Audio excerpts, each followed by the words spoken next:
Yo, what's going on, you YouTubers? It's the greatest noob, tbert325, and I'm here with another episode of the greatest noob school of dueling. These segments are provided to you at zero cost to make sure that you don't noob up in tournaments. Hopefully you don't do what I do and noob up in everything that you do. So I'm going to pass on my knowledge to you, but before I do that, I'm going to give out some random shoutouts. Let's see, let's go randomly here. Guardian of Doom, Dante's Desire, Ultimate Judgment, Jubeen91, Mr. Duel Pro, Marmalade Channel, Itsient, The Judgment 17, Synchro Warrior 318, Time Warp 646, and X Hopeless X17. Alright, now, once again, I'm going to give a special shout out to begin the uprising for this question here.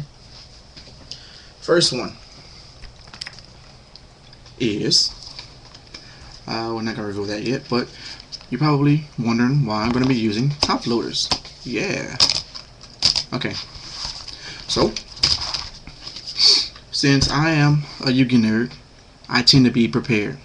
I always have dice, coins, and top loaders. Not to mention tokens ready. I make them for $7 each. Haha. Hit your boy up. Anyway. All subliminal messages aside, I always have those things ready so that way if ever I will come across as needing them, I will have them available. So, first thing, David is going to special summon his Judgment Dragon. Okay? Face down on my side of the field, I have a Book of Moon. Upon his summoning of Judgment Dragon, I'm going to immediately chain Book of Moon when he activates his effect to blow up the world. Now, the question is, will Judgment Dragon himself blow himself up? Because, as we know, second one resolves first. This will put him face down. And then the whole world is stumped. So, will it happen? The answer is no. Top loader time. Whenever Judgment Dragon activates its effect, basically a top loader is placed on top of him to protect his section on the field. Nothing, as according to JD's effect, he stomps every other card on the field. Now, Judgment Dragon's effect protects his whole card, meaning front and back. So, from his own effect, he is not affected whether he's facing up or his back is to the sky. So there's your top loader. That's one reason I use the top loader, to illustrate the point that Judgment Dragon's effect will not affect him even if he's Book of Moon. Alright, so there's that one. Alright, you can go back to Lights Warren. You can go back to that. Next one. The next scenario question is Caius versus Lad, Light and Darkness Dragon. Okay, so let's see. I'm gonna need a fodder monster. I have Spirit Reaper in defense, Light and Darkness Dragon in attack position. At this point, Light and Darkness has 3 counters. Okay, so he's negated 3 times. He can negate one more thing. Alright. I'm going to sacrifice Spirit Reaper for Caius. Now, my opponent has face down Divine Wrath. Okay. Upon his summoning, they do not negate his summon. Okay, so he successfully hits the field. There is no bottomless. There is nothing. I activate his effect activates to target something on the field to remove. So then, I'll target one of their back cards. Immediately after this effect activates, this effect triggers off Light and Darkness Dragon to negate his effect. So my opponent cannot respond legally with Divine Wrath, or even War Chariot, or any effect that says negate this Caius. They cannot do it. Because this chain is impeding. So, as a recap, anytime there's an effect that activates while Light and Darkness Dragon actually has some negations left, its effect will immediately activate to try to negate whatever effect just activated. You cannot break this chain. You cannot override him with this, even though it is a spell speed 3. Now, however, we'll say Light and Darkness Dragon has had all 4 negations spent. So now he's just a dead card right now. He's a level 8, 800 attack, 400 defense monster. Summon Caius by tributing Spirit Reaper. Target a card on their side of the field. Light and Darkness Dragon cannot activate, because his effect that activates says activate and decrease attack and defense. Since he cannot decrease attack and defense, he cannot activate. There's that and again, the use of that word and. So now my opponent can legally activate Divine Wrath to negate Caius' effect that targets.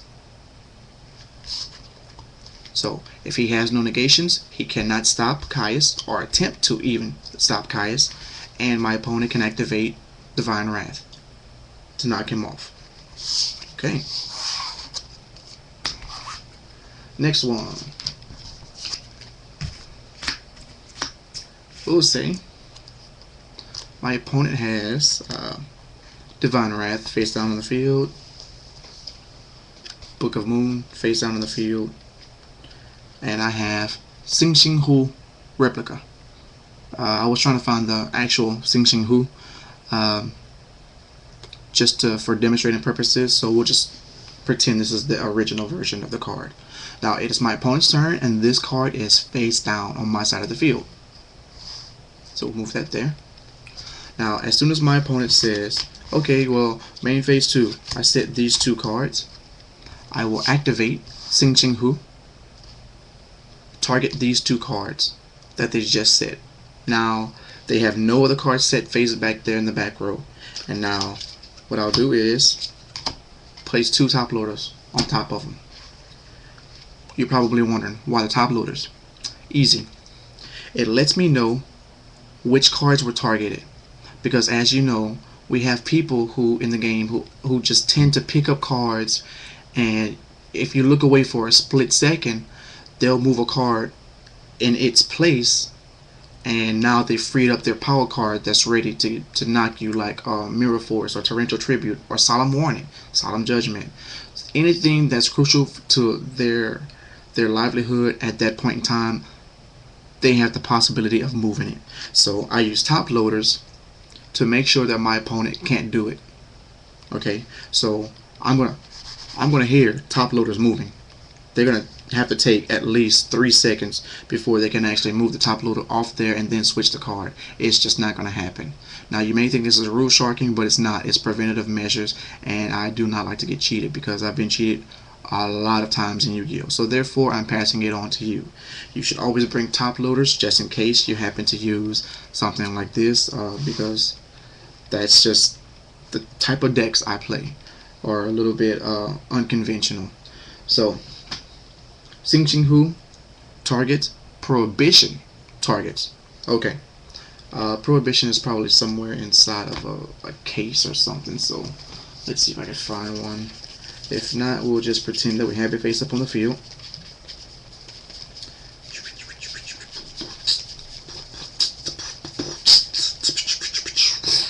Okay, so I didn't find Prohibition in this stack of cards, so we're just going to pretend like we actually have it on the field. This is going to be Prohibition.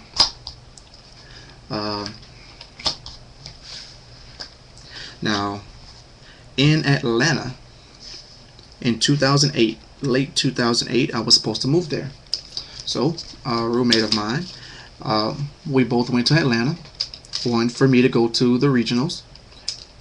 2, for us to go and see if we can find an apartment or house to live in, and to go visit his best friend who moved to one of the suburbs in Atlanta.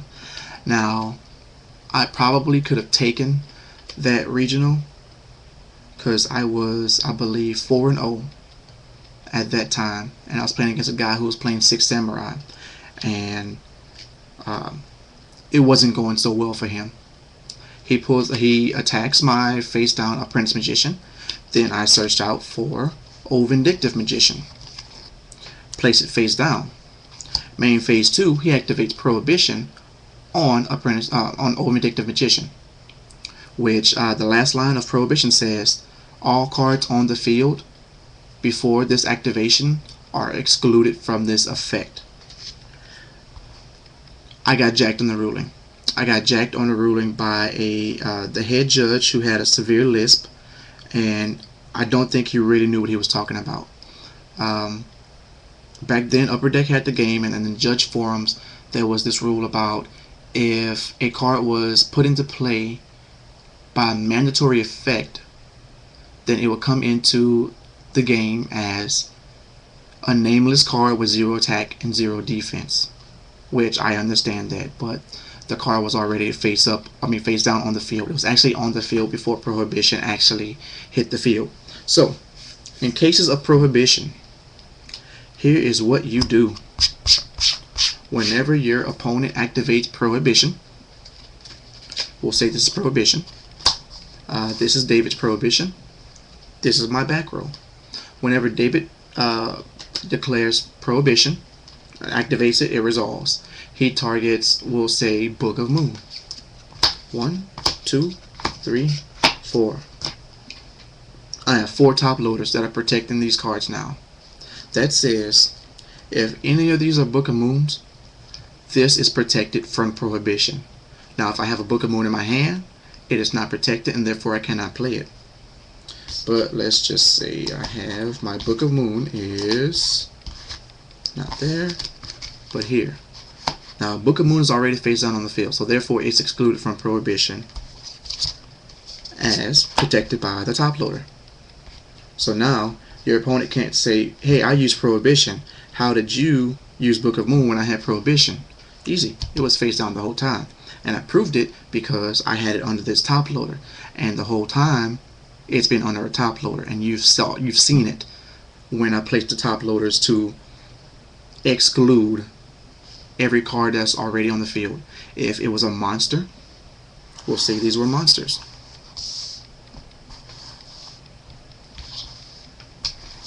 If these were monsters, and he declared Old Vindictive Magician, and one of them actually is an Old Vindictive Magician, then it's protected because the card is already on the field, and you're proving that if one of these cards is Old Vindictive, it's already being protected from the effect of Prohibition.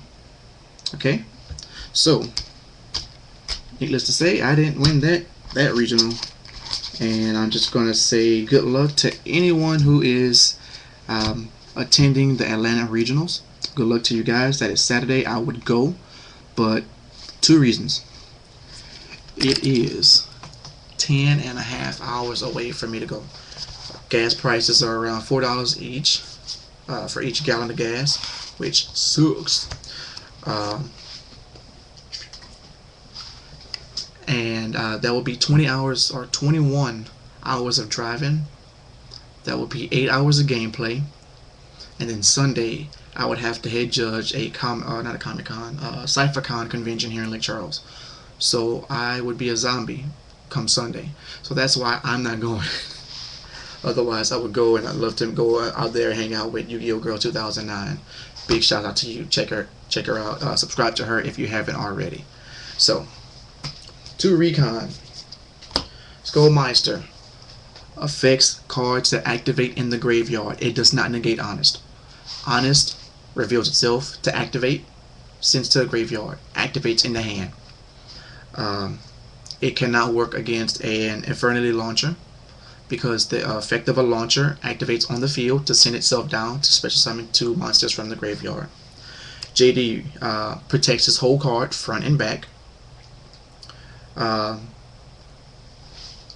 Light and Darkness Dragon will automatically jump on the chain if an activation is activated and not negated. I mean, it cannot be negated. And Sing Sing Who? Use top loaders. It's been the greatest noob, T-Bird 325. Until next time, y'all.